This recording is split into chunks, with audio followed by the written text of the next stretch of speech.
Okay, it's me.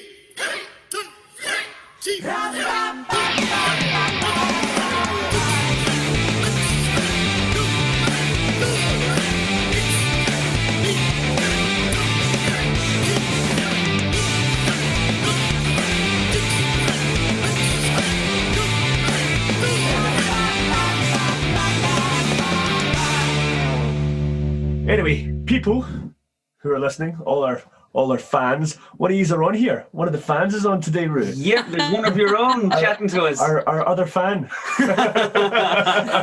We had Chrissy on, and now we've got Lynda.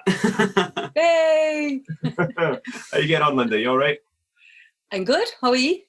Great. It's good. It's good to be on. Yeah. We love you, Lynda, because you've been a vocal supporter of the podcast from our early, highly unprofessional beginnings to our late unprofessional current state. Well, look, you keep it funny, so it keeps me interested. Oh, there we go. Glad. So obviously we've been talking week in, week out, so we won't start with the whole how's the COVID thing going, because we know it's shite, you know, but Yeah. but how are things karate wise? How's the situation? How's the training sitch? Shite, really. I suppose once things kicked off in That's March. a nice thing of you to say about our Zoom sessions.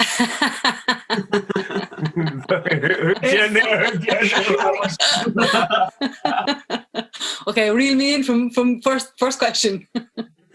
Okay, I know, like, obviously the Zoom classes have been great. Training in the dojo obviously has been shite because there's been none. But I mean, Scott's Centre's Zoom classes have just been great, so at least I've been able to keep up the training. And you know, our club did them for a while not many people were kind of really interested in doing the Zoom classes, so it's not for everybody. Yeah. So I've just been keeping up with Scott, so which is great that he leaves me join in. Yeah, there's a lot of our members too that don't really hack the Zoom training. Yeah. They look really like they are really busy, the sessions, but actually quite a small number of those people on those sessions are people who actually train in the dojo in normal times. They're people like you from down in Cork or from Sweden or Canada. We've Canadians for some reason, Americans, Yeah. from all over the place. Yeah.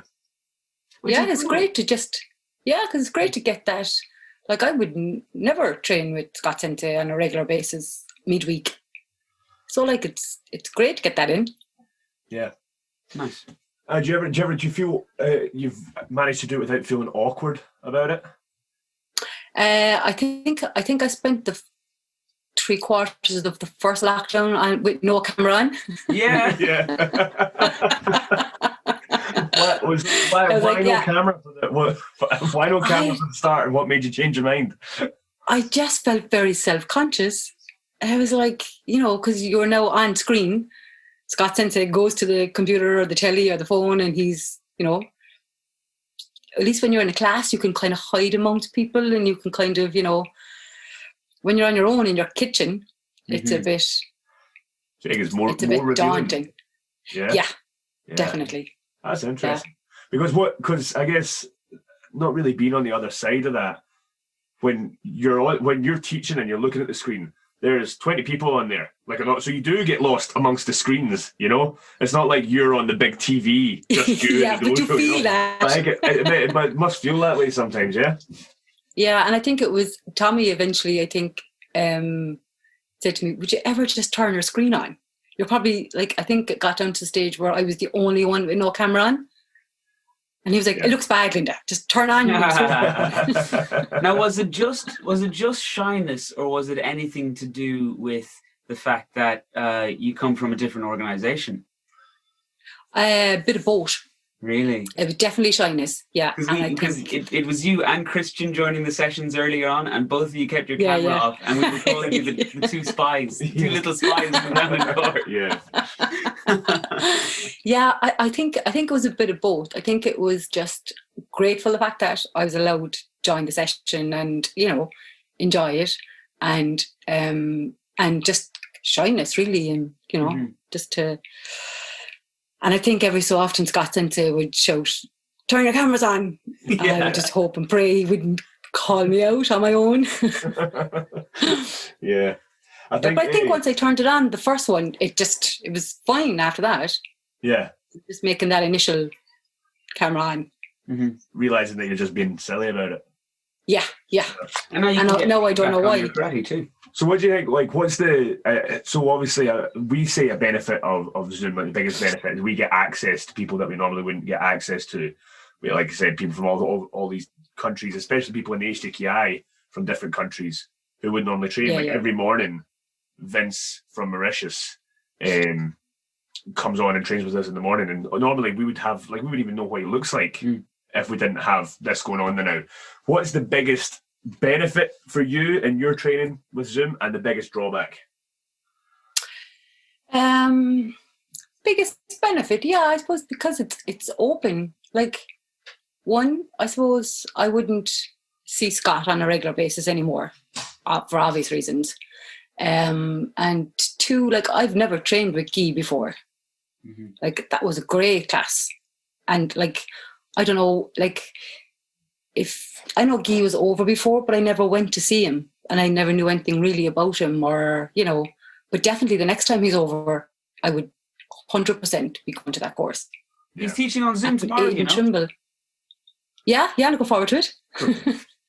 But I would love to see him in the flesh, you know, in a proper course.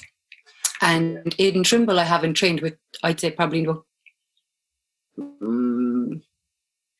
16 years, I'd say. And he did that course over the summer, which was great to get another, you know, class with Aidan Trimble.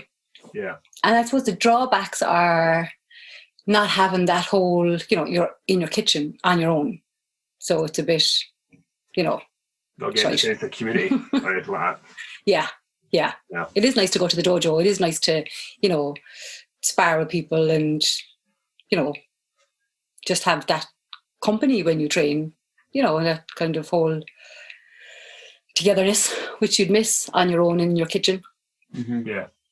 So Lynda, you said for obvious reasons you wouldn't get to see Scott, but some people listening might not know how. Like what are the obvious reasons? Why? so do you want to give us your little story on what went down there and why you can't train with Scott that often? Okay, because so I don't know what way. Getting political. Careful. I don't know what way Scott does. What way is it? Does Scott left or Scott got kicked out, or what's the proper term to use? Basically, guys, Lynda's part of the WTKO. WTKO. And she's one of the wrong ones.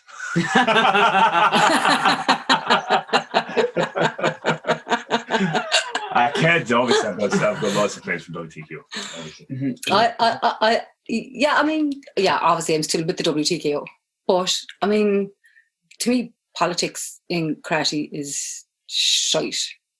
And I don't understand why different organisations can't train with different organisations, or different organisations can't, you know, go to courses, or what difference does it make of, you know, I suppose in our dojo, obviously Steve Collins is my sensei, and he always had an open policy in the dojo of, you know, people that could come to the dojo and train with us, even if they weren't in the WTKO, because, you know, there was no reason why they shouldn't be. There was because we can all train together. So I just don't understand why, just because I'm a different association to ye, that means I can't train with Scott Sensei. And I mean, it's like, if as long as he's open to it, it's some people probably find it awkward. And like, I suppose at the start of the Zoom classes, I probably did feel awkward because, you know, it's not my association. But the fact that he opened the doors and left me in, then, you know, why should there be doors? That's it. Well, that was profound. I mean, he's it's true. There shouldn't be doors. Doors. And it's true, like, you know, Scott Sensei, he is very open to that training thing. He always has that mindset. I mean, no matter how much we beg and plead him to kick you off the Zoom call and stuff, he just never does it. Sick of that Lynda coming on again, and I loved training with Scott Sensei since the first day I trained with them. And I just don't think just because we're now in different organizations that should change. Just because he's in a different association, it doesn't mean he's karate shite. Or my karate is shite. Well, my karate is shite, but you know. No, it's true. I mean, he has, like, I remember the split was still relatively fresh between, obviously, Scott and Richard, or Scott and the WTKO. But he had no problem with myself, Tommy and Dono, and you were there, yeah? Going down and training with Richard, or going down and training with John Mullen, or whoever's down there in Cork and stuff. So yeah, like, I couldn't agree with you more. There's no reason why you should be forced to pick sides, especially as a paying customer being told, and as an adult being told what you can and can't do. I think it's ridiculous. Yeah. Ridiculous. Yeah. And I'm from Cork, so I'm obviously a rebel. So you can't tell me that I can't train with someone. It'll want me to train with them more. But yeah, I mean, no one has ever said to me, no, you're not allowed to train with Scott. Yeah. And I think if someone did say to me, no, you're not allowed to train with Scott, I think then I'd have to obviously ask questions there, because I'd be like, why? If they're going to tell you you're not allowed to train with Scott, they could, they might imagine they can tell you you're not allowed to listen to the Hombu Dojo podcast either. Exactly. No, and you'd lose your only fan. I know. That's it, yeah. That'll be us finished. That's it. Yeah. Oh, what would we do without you? No. So make it easy for, like, we're designing merch and stuff like that. It'll just be one size, one address. Like that. Send those to Lynda. But speaking of being shite, karateka like you and I, Lynda, fairly low level. In the I don't. Speak for yourself. I mean, organizationally speaking, I don't think you're shite. I don't think I'm shite either.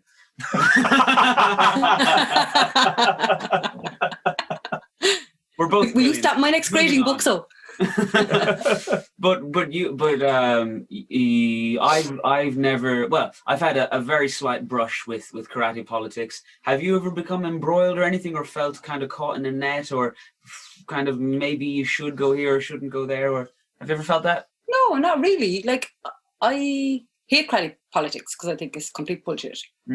Obviously, it's on around us all the time, so I'm never embroiled in it in the middle of having to make a decision. Mm-hmm. But you're obviously always on the outskirts, and sometimes obviously people make decisions that you're not happy with. But then if that's your dojo or your sensei or whatever, then they're decisions that you just that's your, like, I mean, if Scott decided in the morning to dump the HDKI and join with somebody else, you're still Scott's student, so you're still going to. Okay, you might like his decision, but you're still going to go with him because that's. So there's sometimes, like, I wouldn't be involved in decision making, obviously, but yeah, it's always around you. So, I mean, I think it ruins it. Karate politics ruins it a lot for people. I mean, I know a lot of people that left karate because of politics, because it's just bullshit. Because I was thinking that karate politics doesn't really affect the average student, the average karate student. And if it does start affecting the students, I think that's a sign that it's gone too far. And I think Scott has said that before. When your political kind of shenanigans start affecting the actual karate experience of your students, that means you fucked up. But I think we're fairly lucky. I think things could be a lot worse. Like, you hear about massive dramatic splits way back in the day where people were awfully affected, and like people would have quit, because of being banned from training with so and so and stuff like that. But I think we're doing okay, aren't we? Yeah, I yeah. I've never been banned from. We are. I've never been banned. Yeah. I mean, and it's funny because it affects it's not even on organizational levels, even like club levels. Mm-hmm. Even the smallest, like, sort of little independent clubs, they have their inner working politics. And I think there's politics amongst students as well. Mm. There's definite, like, button heads with students that sometimes I think we don't see as instructors, or even as black belts. You don't, like, I always laugh at this funny story. Like, I was at dinner with all these senseis on a course. I was with Scott. It was in Manchester, and we're having dinner. And they were talking about one of the guys on the course. Mm-hmm. They were like, "Oh, David. You know David."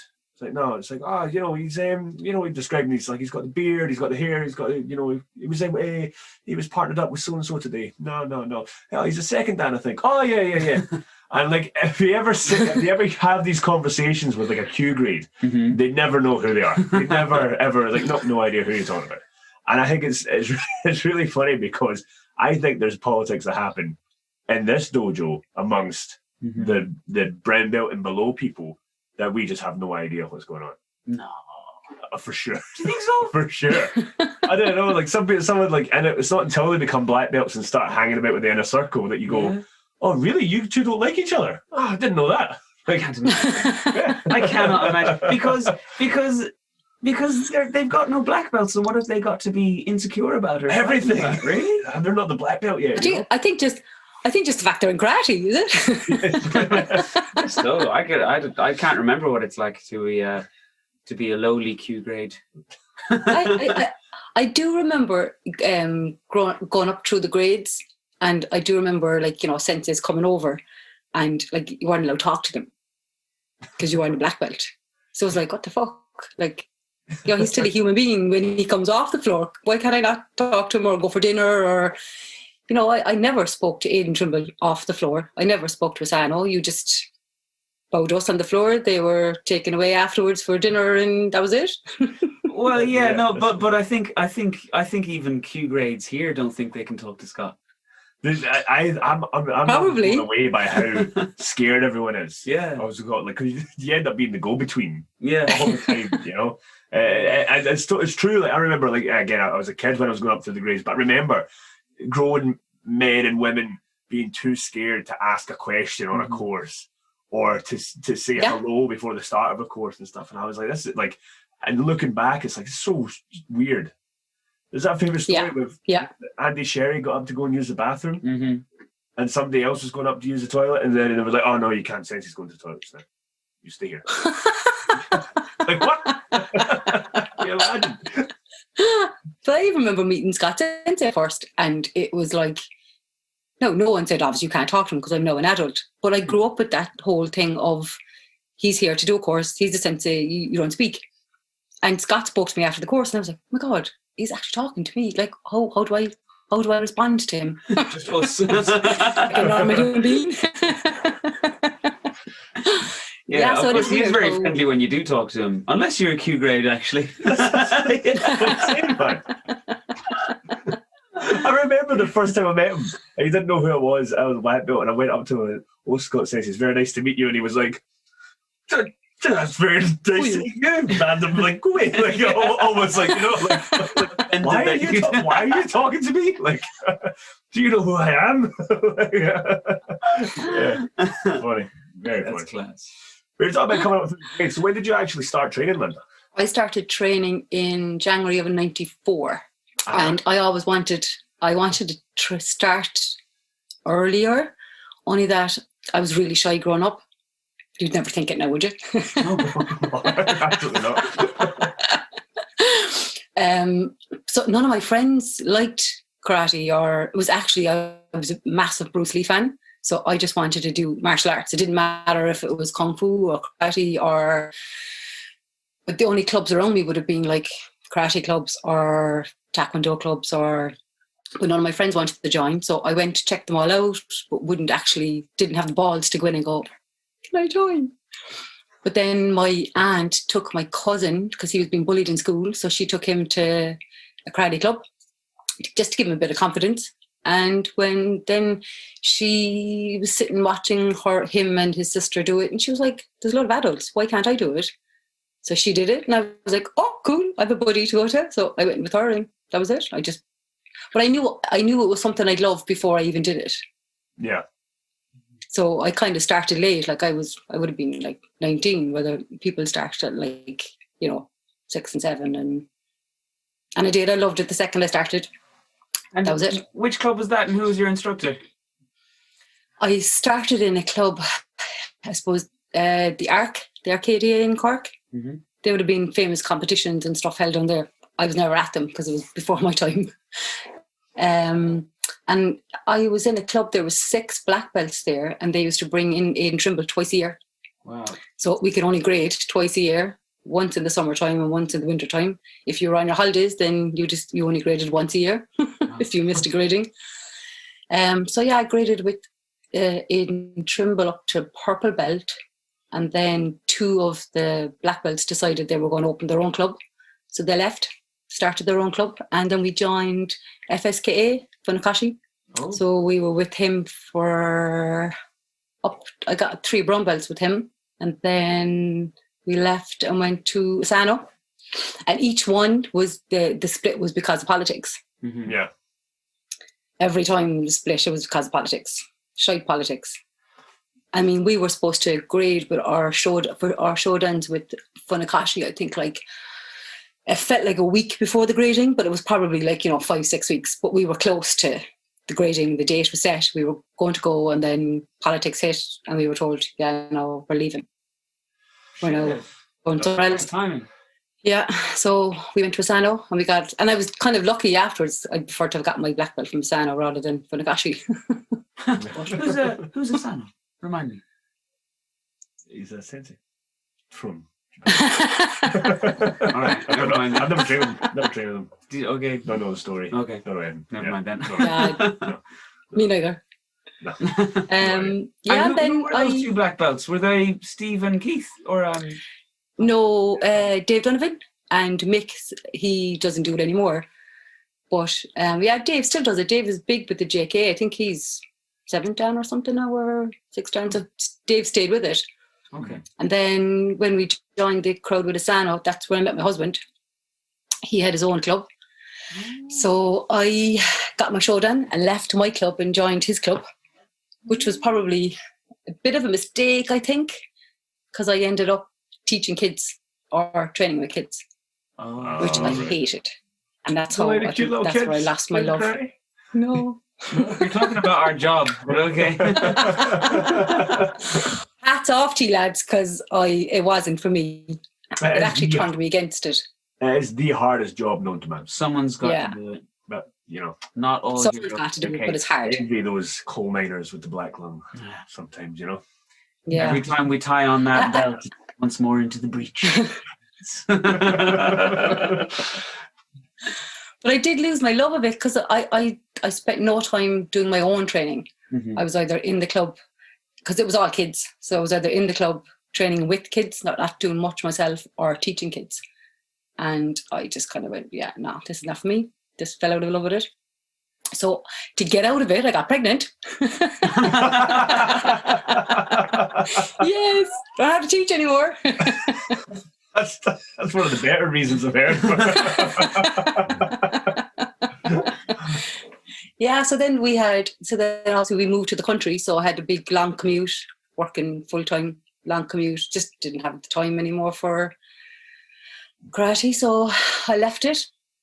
And then 11 years later, bumped into Steve and said, why don't you come back? And I was like, actually, fuck it, I would love to come back. I kept my belt, kept my suit, kept everything. Wow. So I went back and I went back in the door and I said, right, I'm only going to come on Mondays. I'm not going to any courses. I'm not going to any competitions. I'm not grading. I'm not getting involved in any politics. I'm going to come and train for an hour and a half and I'm gone. And then 4 weeks later, 4 Mondays later, so 4 classes later, after being out of it for 11 years, he said, oh, Scott Sensei is coming down to teach. Why don't you come? I was like, no, I said no courses. He was like, it's not really a course. He's just teaching in the dojo. And I was like, oh, okay, so that was it. That was it. Nice. The drug that is Scott Sensei. That's me. I want to know all the gossip about every sensei, and I'm going to grade for my 4th dan tomorrow, and I'm doing all the courses with everyone. Yeah. So does your husband still train? No, he detests it. Oh. Wow. Yeah, so he ended up having 2 clubs. So 2 clubs, 4 nights they trained a week. Wow. He did shift work. So the nights he did shift work, I did the clubs.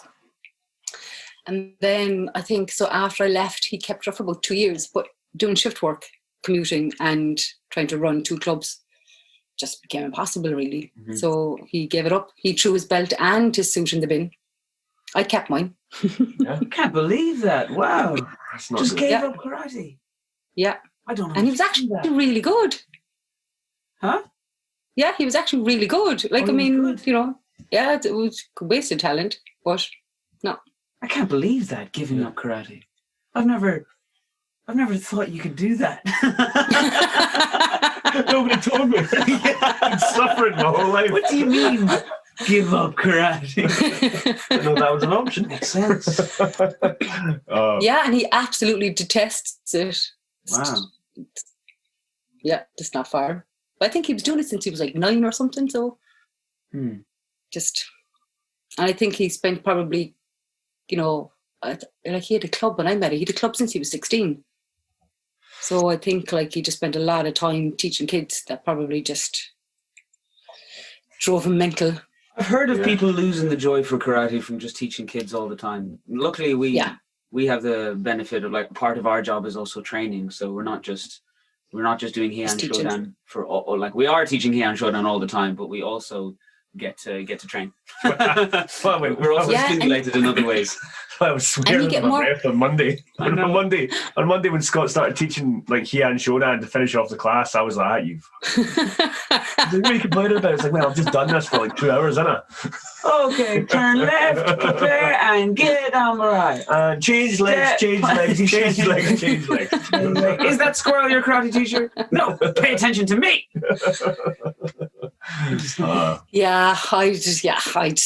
I hats off to anyone that teaches. I like that. I tried it for a while. My son did it for a bit, but I think he decided that any frustration I had on other kids, he felt the wrath of that. So he was like, he lasted a month, I think. I was like, yeah, no. Oh wow. So you were teaching kids and you didn't enjoy it, but like have you ever taught adults? Would you ever be interested in teaching adults? No, I just don't think teaching is for me at all. I just didn't like it. I think adults or kids, I think you either have it or you don't. And I found out I don't have it. No. Because we're hiring a full-time instructor next September. Just saying. Does it come with accommodation? You can sleep on the couch in the dojo. Actually, you can't. When I moved to Dublin, when I got this job, housing was so expensive. It was so expensive to find a room in Dublin at the time. And I was staying on a couch here and a couch there. And I asked Scott Sensei if I could spend a few nights on the couch in the dojo. And he after I'd been there 2 nights, he really pointedly asked me, "Have you found a place to stay yet?" As in, I got the vibe I absolutely got was you cannot stay on the couch for, much longer. I'm pretty sure it must have been, "Let me help you," rather than "fuck off." That's not the way it goes. Really? Yeah. Early days, man. And, maybe... No? I can't imagine him doing that. It was, "Have you found a place to stay yet?" Yeah. You found a place to stay yet? No, it wasn't like that. That was nice. That was polite. I can't imagine doing that. "Have you found a place to stay yet?" I can help you. As he's putting your stuff in your suitcase. So you found the place. Where you go? I ended up renting a double room in Walkinstown for €800 a month. That was the first place I moved into. Second place I lived then, I shared a studio apartment in Rathmines with another person, with an Ecuadorian studio apartment. Yeah. A tiny studio apartment with 2 beds in it with an Ecuadorian granny that I lived with. I lived there for about 5 months. Must have been some awkward ones. That was cheap.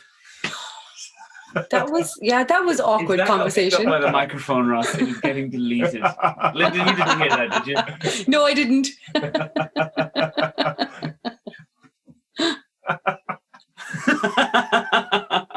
She was lovely. I'm just saying, you just turn the heating up to that temperature where it just puts all people to sleep, and then away you go. Puts all people to sleep. Oh my god. Anyway, but so no accommodation with the job. No. That's me out. So. But there's a bed in a studio apartment in Rathmines. The granny. But then, you went through that hardship. Now you're living the high life. Yeah, I'm sorted now. Fancy boy. Living in North Wall. Yeah, but rent in Dublin must be outrageous. That's right. Apparently, it's more expensive to live in Dublin now than Paris. Wouldn't surprise me. Yeah. So I don't know. I ask it this. We ask every female guest that we have on, and I'm wondering if we ask it too much. But I suppose that there is not a lot of female karate instructors kicking about the place. Why? I think I'd have to think the same as Chrissy. You know, it is like she said. You know, a lot of, I suppose, women, you know, go on to have kids, and you know, you're juggling the home, you're juggling kids and school life and all that kind of stuff. And unless you're going to be a full-time instructor, then it's not really worth it. So for me, like, I mean, I am only a hobby. It's a hobby for me. So like, I mean, as much as I do love doing it, I don't think I would ever take it further than just being a student. Because to me, it's a hobby. I love doing it. I enjoy it. I hate teaching, but I do enjoy the class. But I do love coming home, and that's it. It's not my job. So yeah. So I come home to my other job and do that job at home, and then get up in the morning and go to my other job. So, you know, you don't want to be adding another job up on top of your other jobs. That makes sense. And I think just something you said earlier made me think about, you know, the whole gender thing in karate. You know, it is obviously everybody knows it's male dominated, but I think women and men start training karate for different reasons. And you usually hear when a woman is asked why did she start karate or martial arts, it's got something to do with self-defense. You know, wanting to feel like they can handle themselves or something like that. And it's usually lads that'll say something like, I was a massive Bruce Lee nerd, and you know, I wanted to be just like I wanted it to be like the movies. I wanted to be a cool ninja. Whereas Lynda's answer was very much the male answer. Yeah, I was a massive tomboy.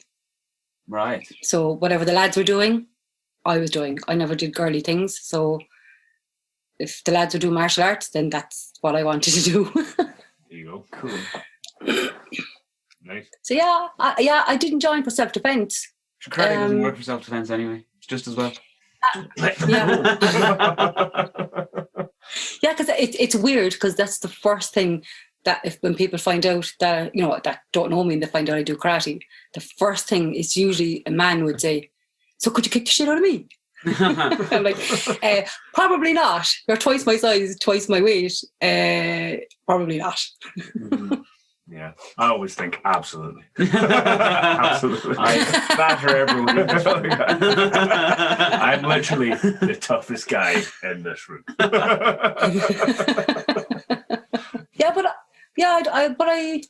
I actually have never been taught by, no, I lie. My very first club, the 6 black belts that ran it, there was 5 black belts, male and 1 female. Okay. And the 1 female, like, we all hated her. She was a complete bitch. Oh. Yeah. And I think it was, maybe did she have to try and prove more than the rest? Now I see that. But back then when I was a white belt, I didn't see that. I just kind of thought, oh, fuck. I hated facing her. I hated doing anything with her. Because there was no let with her. Like, the lads would probably take it that bit easy on you because you were a white belt and you were a female. So, you know. All right, but she'd lay into you, would she? She'd lay into you. So looking back now, do you respect that a little bit more? Or do you still think? I do a bit, but I also think she probably could have turned a lot of girls off it. Rather than trying to support the girls when they came in and being like, because when we joined, there was me and my aunt, then there was no other girls there. And then it was the 2 of us. And if I didn't love it so much, I probably could have left, because I probably thought, oh, fuck, I couldn't be dealing with her. But like, I thought she could have taken us in a bit more and kind of been like, you know, it's great to have girls in. And like, did you ever get to socialise with her? No, we weren't allowed. We weren't allowed to talk to her. Oh, right. So you don't know if she was a bitch in everyday life as well as in the dojo? Yeah, I don't. She thought she ran the club, so we weren't allowed to speak to her, even though the other 5 black belts, the lads spoke away to us and there was no issue with them. But yeah, it was just, I don't know. Now looking back, it's like maybe she did have something to try and prove because she was the only black belt female there. So now looking back, I get it, but still, she could have given us a bit of a hug. Exactly. I think the best role model, or one of the best role models for female instructors is Palma. Like, super sweet. Everyone loved her. But then also could kick anyone on the dojo's ass if it came down to it. Yeah. You know? There was no none of that going on, you know. No, and I always just got lovely vibes from Palma. There was no kind of, I'm the female in the dojo, so I'm, I'm top dog, or no. She was top dog. I remember coming over and being like, "What's no need for any of that." But other than her, that girl that I had at the very start, and Palma, I don't think I ever trained with other female black belts that were, in a higher position. You know what I mean? They're either probably all the same as me, or maybe just a belt or two ahead. Or I've never been on a course with a woman. Actually, any course I've been on, it's been, like Scott Sensei or Richard Sensei or, Steve Ubel, or there's never been a woman on it. No, I don't. I'm not saying this to sort of jab at the WTKO, but what do you like? The WTKO tried to do women's classes at their summer camp, women's only. What do you think of that nonsense, or do you think it's a good? Bollocks. Do you think that it can be useful for people who maybe don't feel confident? Like, you're saying like having something to prove, that separating them maybe gives them an environment where they feel more comfortable to teach, or do you think just get on with it? No, I just think it's a lot of bollocks. I mean, why separate genders? I mean, aren't we all supposed to be equal? So if we're all equal, then why do we have to have separate courses or classes or whatever? And I mean, if the men do that, can you imagine if they had a man's only class? I mean, yeah. I mean, there would be freaking uproar. No, so why is it okay for women to have a women's only class? Well, I think there's I think in boxing and kickboxing and stuff, women are attracted to it if there is a ladies only class. Yeah, I mean, they feel more comfortable, but you get knocked about a lot more in a boxing or a kickboxing class. So maybe they but it shouldn't be that way. Yeah, maybe, because we don't actually fight and or scrap. No, especially and you're in competition, you're paired up with your gender, so it's not as if it's like, and like you said, you don't kick the shit each other out in class. So I don't know. It's like that thing for me as well. They brought up women's only gyms. Like, I mean, I know some women don't like going to the gym with men for some reason. Like, I don't know. Smell. I just think that I just think if you had a man's only gym, there would be uproar. Or if if tomorrow's class, Scott ran a men's only hour. That'd be shit. What would that be? That'd like? be really boring. What would the class have to be like to have it be men only? How depraved would it have to be? You know what I mean? Because you wouldn't just have a men's only class for the sake of it. It'd have to be a reason. What could be the reason? I don't know. Defense against coin I'm kicks. thinking something really disgusting. I don't know. Like, my brain's ticking. Those. I'm not going to say what I thought. Those qigong artists that talk about like sucking up your arsehole. And you're struggling. You gotta like that. So what I stood up, I have to carry the ball with me. Exactly. so maybe it's a class where you all have to get your kit off and practice moving your balls up and down. It's just those guys. And no woman would want to go to that class. No. Be very surprised. I don't know. I mean, like, look, if people are into it, then people are into it. But I just don't think it's. I just don't think in this world where we're all trying to be equal, then why are we segregating each other? Yeah, like I think I said when we had Chrissy on, but I think if they're good enough to teach a women's only class, then they're good enough to teach the seminar. Yeah. You know what I mean? Just have them teach everyone. Yeah. Yeah. I mean, women aren't. You can only have a woman teaching a woman's class. Like, surely she can teach anybody.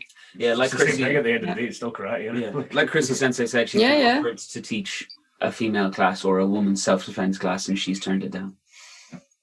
because she's principal. Well, I suppose a self-defense class would probably be slightly different in the sense that I don't think a man would go to a self-defense class. So I can't imagine a self-defense class as being promoted as a woman's only self-defense class. I would just imagine it's probably just all women. Yeah, that's a fair point. Without being promoted as... I don't think the self-defense principles would really change if you're a man or a woman. Like self-defense, right? But I just think a man's ego is like, I can defend myself. Probably. I'm the toughest guy I don't in need this room. women to teach me. I taught a female-only self-defense class once. Oh, yeah? Years ago. What did you teach them? And was it? Was it just... Yeah. I did a female-only... And was it advertised? No. It was... I was asked to, like, by a group, I was asked to come in but someone in this group knew me and knew I was a martial arts instructor, so asked if I would come in and do a class for them. And it was for some charity. It was like a home resource or a domestic resource center. Basically, a large part of what they do is look after women who are victims of domestic abuse, domestic violence. Family resource center, something like that. And yeah, they asked me to go in, and we just did a pad session, and they were full of questions and like really enthusiastic as well. But something I was trying to stress a lot throughout the class, and also at the very end, I did a little monologue, and I just said, you have to know how to hit hard, and the best way to do that is to join a boxing club or a kickboxing club or something. You won't learn how to mind yourself just from one self-defense class. Even like I think people mistake martial arts for self. Like we've talked about the Venn diagram. Like Rokas, when he was talking about it, and people more qualified to talk about self-defense and stuff than us. But it's like martial arts has a bit of self-defense in it. Self-defense has a little bit of martial arts in it, and the sort of sporting aspect has a little bit of self-defense and martial arts in it. But they're not all the same thing. So even like with boxing or kickboxing, there's like if somebody grabs a hold of you, then all of that training's worth nothing all of a sudden, or almost nothing. Yeah, you know, like it's I think if you want to learn self-defense, you need to be doing self-defense, and that means practice, running away, practice, calling for help, and you know all the different spatial awareness and all this kind of stuff. And you're not going to get that when you're practicing MP. It is really. I've seen clips though of self-defense classes where they're practicing. Going, no. Leave me alone. You know that shit. Me. Hey, back off. And they're actually drilling it. Yeah, that's fun. Yeah, because I suppose karate is like only about kind of, you know, action reaction too. So like, you know, you're hoping that if someone attacks you, that you've up in the back of your mind somewhere, your hand will automatically go up and do something for you. Which is nonsense because you can walk up to Scott when he's not looking and go bang to the back of his head. All Well, I do in work play. I love frightening people. So in work, one of the lads has a lovely girly scream when you give him a good fright. So every so often I'd hide behind a desk or behind a pop-up or something, and when he's passing I'd jump out. So he obviously then tries to get me back.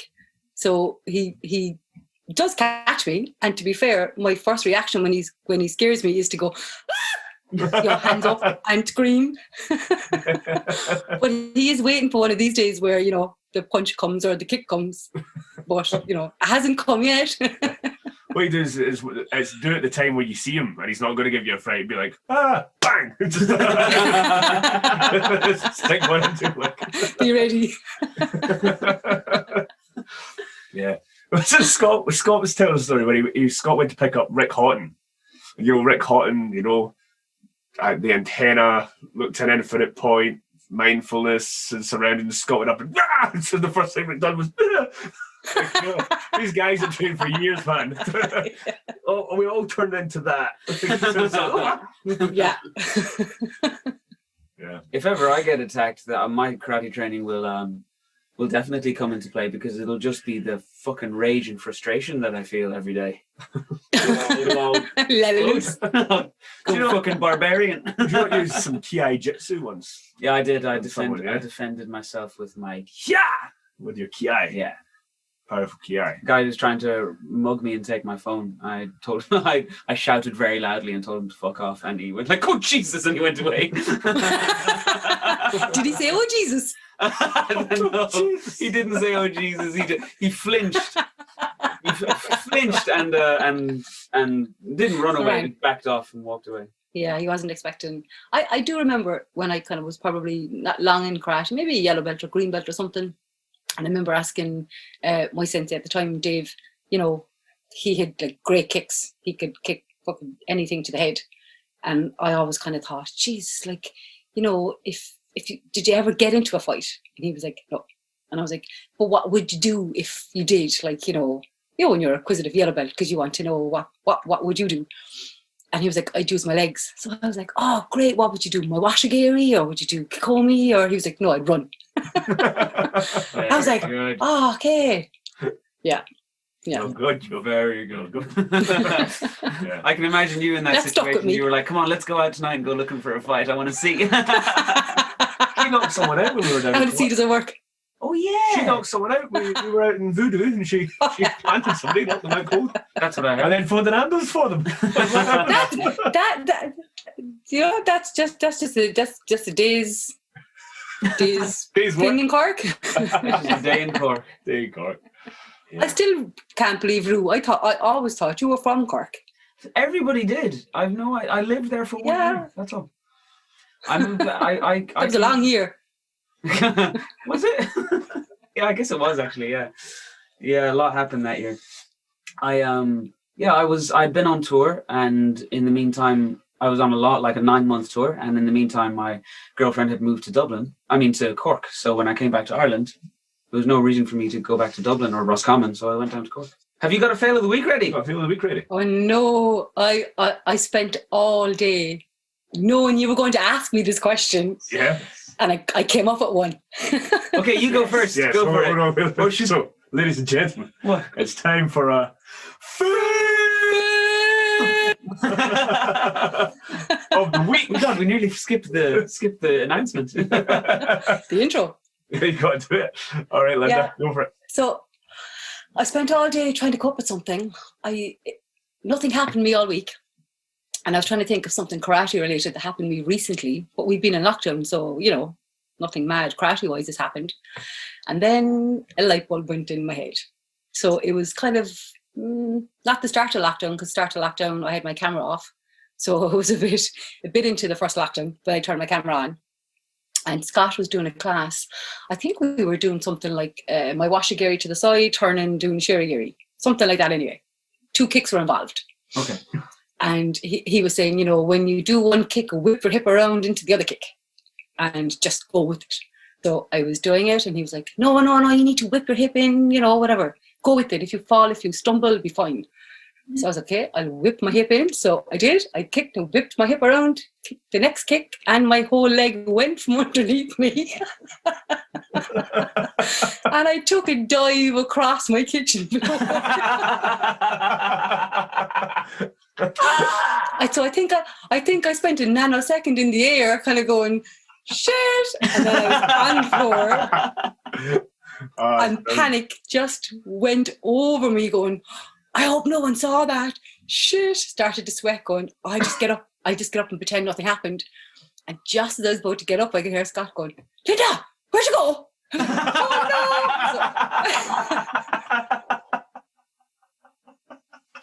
So I had to ninja crawl across the floor, go behind the camera, and then just walk out as if I was just outside.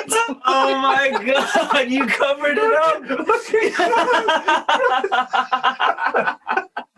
Fucking Mission Impossible across your own kitchen floor. Oh my God. Knees all banged off the kitchen tiles.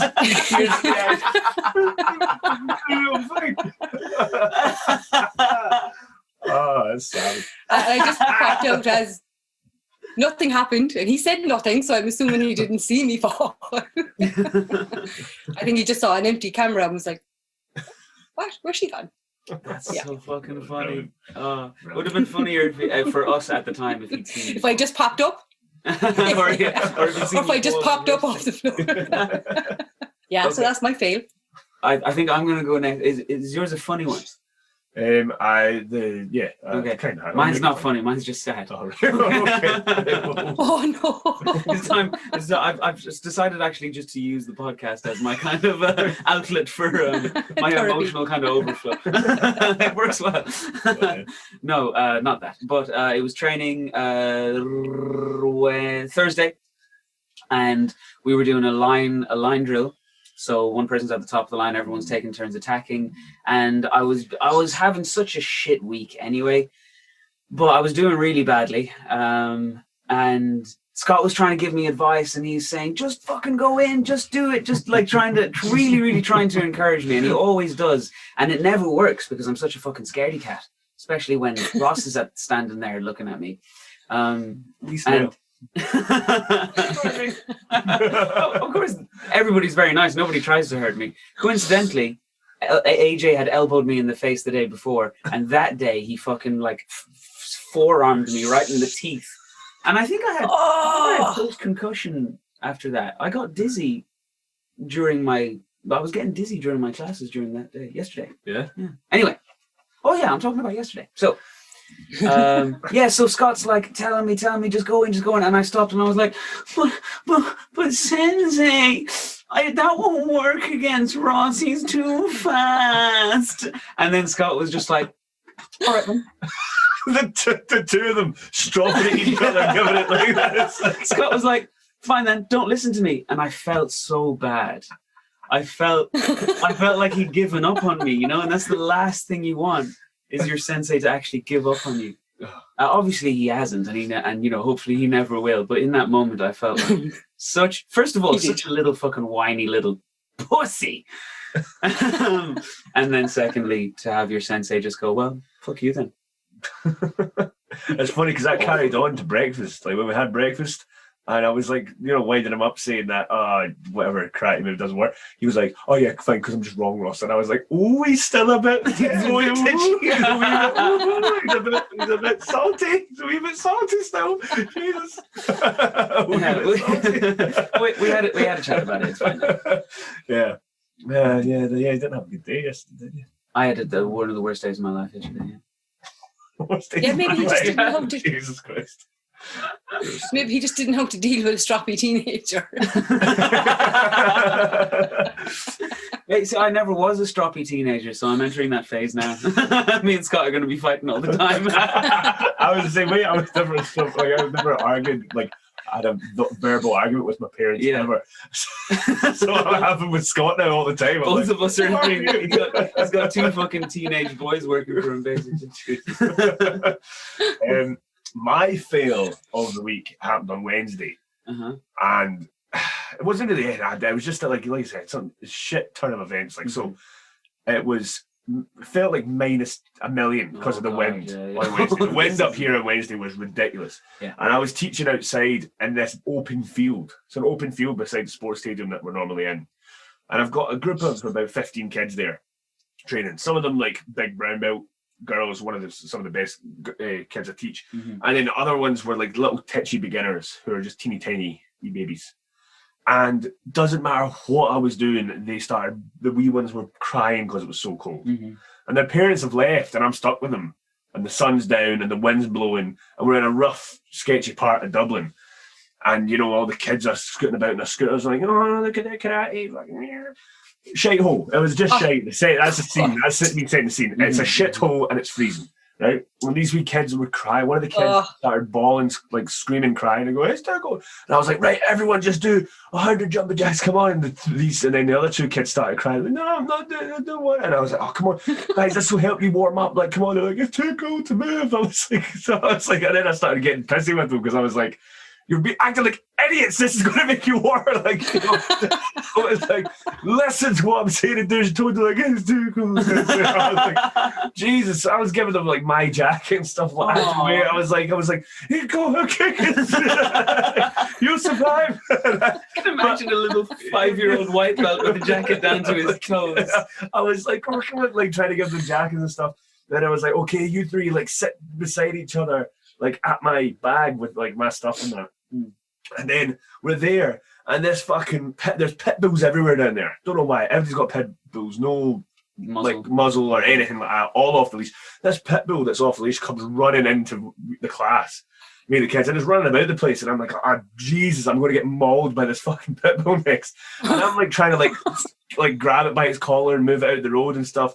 I don't see the owner anywhere because I'm blind and it's dark and I can't see shit. And I'm like, and I'm fucking like chasing after this dog, and I'm still counting because one of the girls is going for it. Yeah. So I'm still like trying to get her through the car, like it's me, fucking. I'm trying to, and then the dog gets away from me, and then I'm like, the kids that are sitting down cold jump up and like run to join the other kids just to get out the road of the dog. Mm-hmm. So my jacket, the pilot, like the big girls' jackets are there, my bag's there. Then the dog runs over, sniffs about, cocks its leg, and pisses over all my stuff. Pisses over all my stuff. I was just like that. I was like, yeah, man, class is over. We're going home. I was so close to texting Scott. Fuck these outdoor classes. Fuck them. I'm done until lockdown's over. I'm finished. I'm not teaching in this shithole anymore. Like, because I've had kids, like, you don't know, but I've had kids setting off fireworks and stuff like that towards us, like while we're teaching and stuff like that. It is a nightmare teaching out there in the open. You know, it is a nightmare. But fucking I was like, defeated. Admitted defeat. That was it. It was over. Yeah, I've had similar problems, but nothing like that.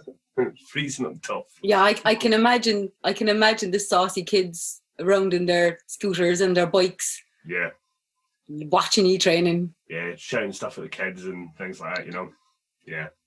No, it's not ideal. Not ideal, but yeah, the fucking bear that came running to disrupt the class didn't make it any better either. So yeah, that was my And did the owner come? Eventually, somebody shouted from the bushes somewhere, and it ran off. Like, don't know where they were. But yeah, after he pissed, yeah. But yeah, that's my fail. But Lynda, I think this has been really fun. The first proper fan guest. You know, not a sensei, just someone who loves the crack and does karate. Man, this is cool. Cool. Chats. Yeah. Cool or chats. like we always call it a weekend that you go away for a course. It's not a karate weekend with a bit of drinking. It's a drinking weekend with a bit of karate. That's exactly right. That's what we call this dojo. So that's what your podcast reminds me of. It's a bit of crack with a bit of karate. Nice. That's very nice. Yeah, you had the white wine. You were making. We forgot to get beers, man. I was dying for a drink for this whole podcast. Oh, sorry, and I was tormenting you with my glass of wine. You had the right idea. Yeah, that's it. Exactly.